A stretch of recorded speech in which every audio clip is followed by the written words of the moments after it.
Boa noite para você, seja bem-vindo ao Band Cidade da noite desta quinta-feira, 14 de janeiro. Boa noite, a partir de agora você acompanha as principais notícias da região ao vivo na tela. Imagens de Taubaté, neste momento faz 23 graus.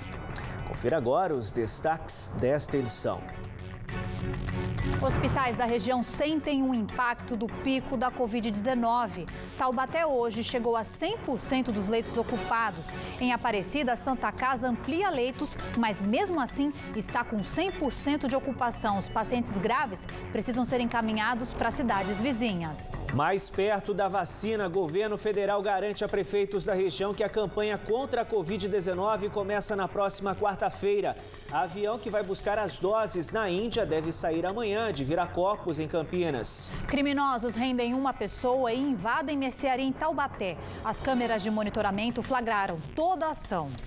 Com o fechamento da Ford, como vai ficar a venda e a manutenção dos veículos da montadora em todo o país? E ao vivo, o prefeito eleito de Ilhabela, Toninho Colucci, fala sobre as primeiras medidas que adotou e os projetos para o mandato no arquipélago. O Band Cidade começa agora. Ao vivo, na tela da TV e também nos canais digitais da Band Vale.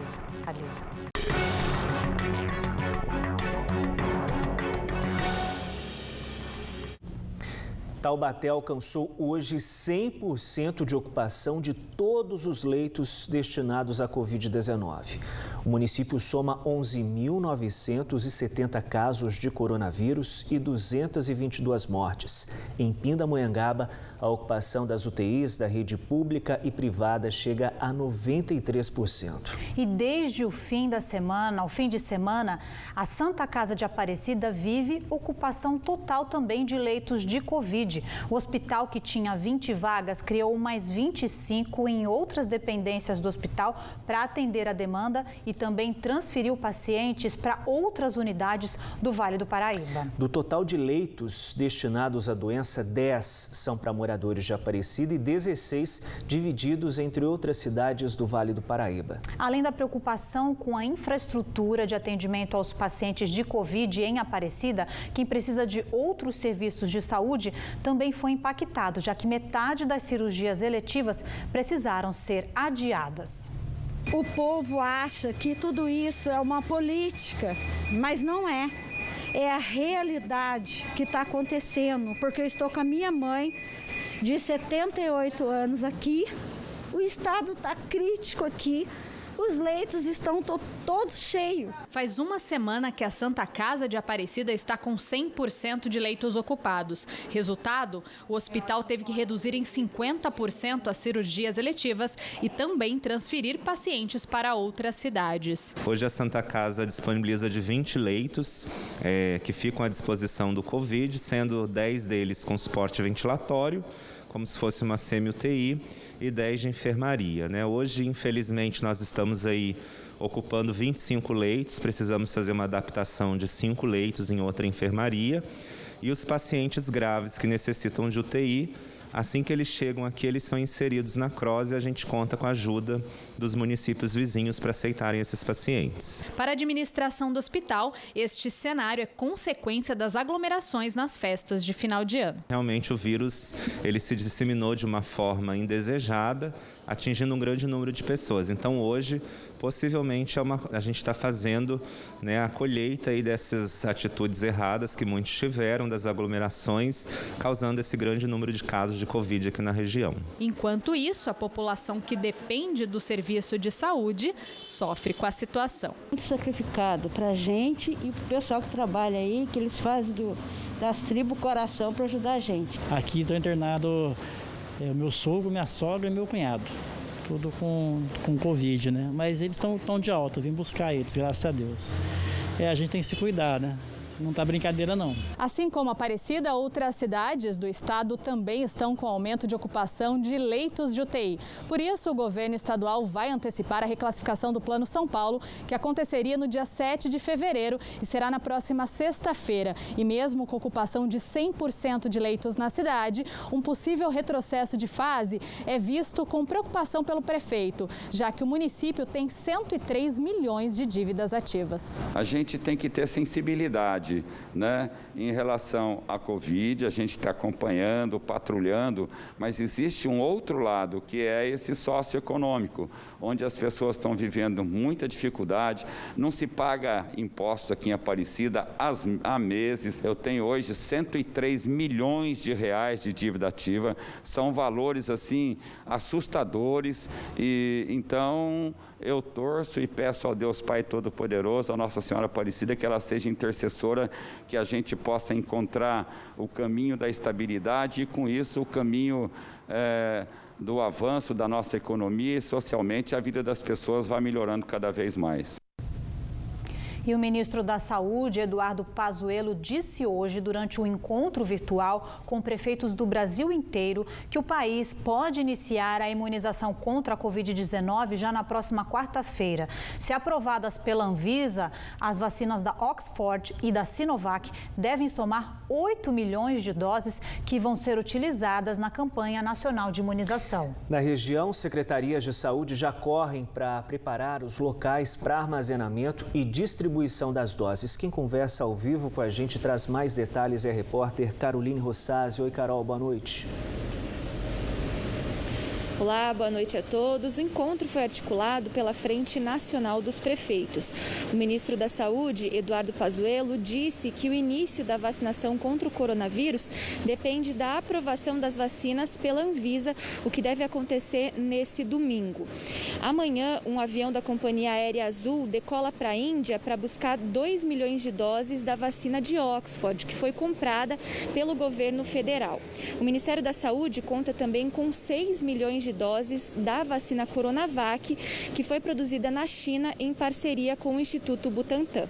No mês que vem, a previsão é que o Brasil tenha mais de 30 milhões de doses e, em abril, 80 milhões de doses. Na primeira fase da vacinação, que vai de janeiro a março, continuam profissionais da saúde, indígenas, quilombolas e os idosos. O prefeito de São José dos Campos, Felício Ramute, participou desse encontro. Ele disse que, se as vacinas forem aprovadas pela Anvisa, a cidade tem condições de iniciar a vacinação na próxima quarta-feira. Eu participei da reunião com o ministro, Frente Nacional de Prefeitos, com mais de 130 prefeitos. Tivemos a oportunidade de escutar do ministro a previsão de início de vacinação para quarta-feira, às 10 horas da manhã. Também disse que seria distribuído aos estados até segunda-feira, e os estados encaminhariam aos municípios.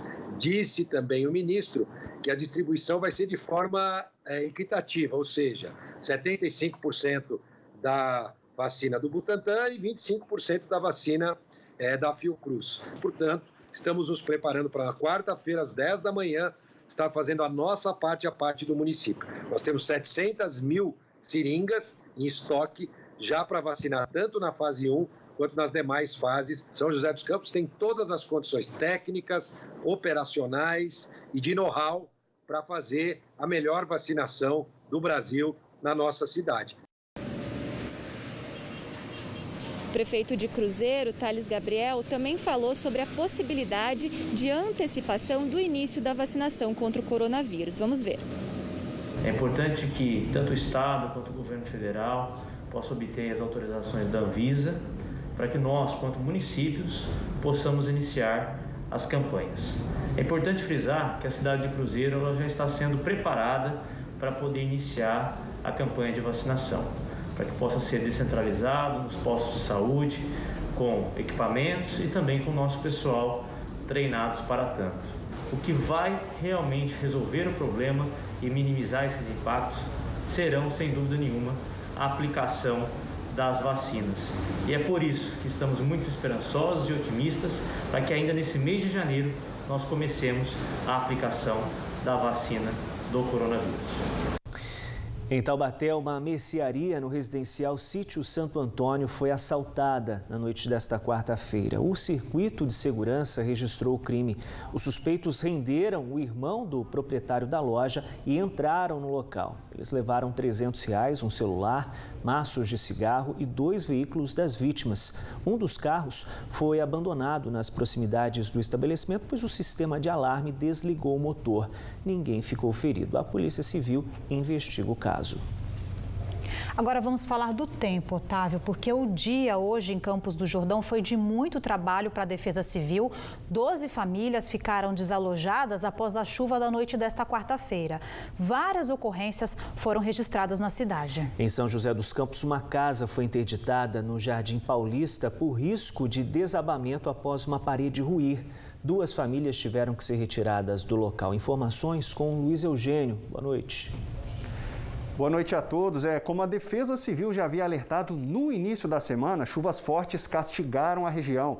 Em São José dos Campos foram registrados alagamentos na região central e essas imagens foram registradas na rua Coronel José Monteiro, que corta o calçadão da Rua 7. A Prefeitura afirmou que serviços de limpeza de Boca de Lobo são realizados pela Secretaria de Manutenção da cidade para evitar esse tipo de problema. Lembrando que isso já tinha acontecido antes, lá no fim de dezembro, por exemplo. E uma ciclovia desabou às margens do córrego Senhorinha, na região sul da cidade, pela segunda vez em menos de uma semana. Na terça-feira, um trecho caiu, a Sabesp atuou por lá, mas precisou suspender as atividades devido à chuva e riscos de novas quedas. E na madrugada de hoje, outro trecho ruiu e a preocupação com toda a ciclovia aumentou.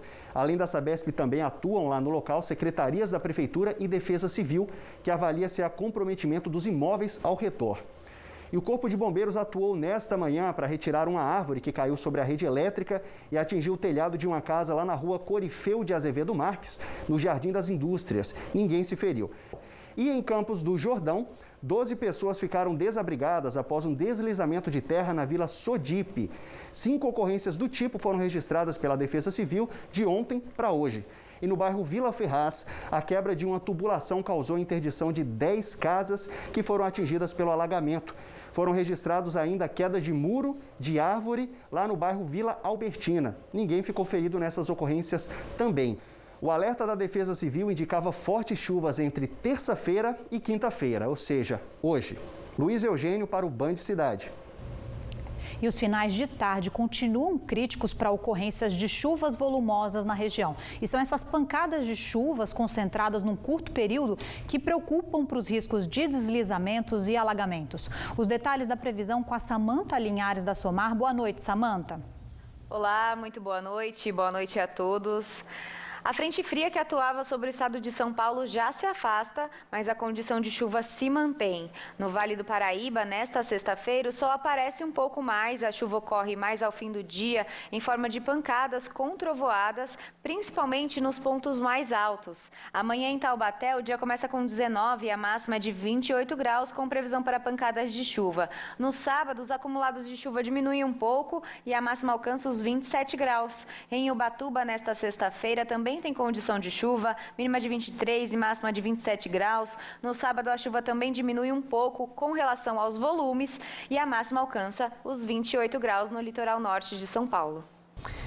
Quem conversa com a gente agora ao vivo é o Beto Gomes, direto da Rádio Band Vale FM em São José dos Campos, para atualizar as condições das principais rodovias que cortam a nossa região, né?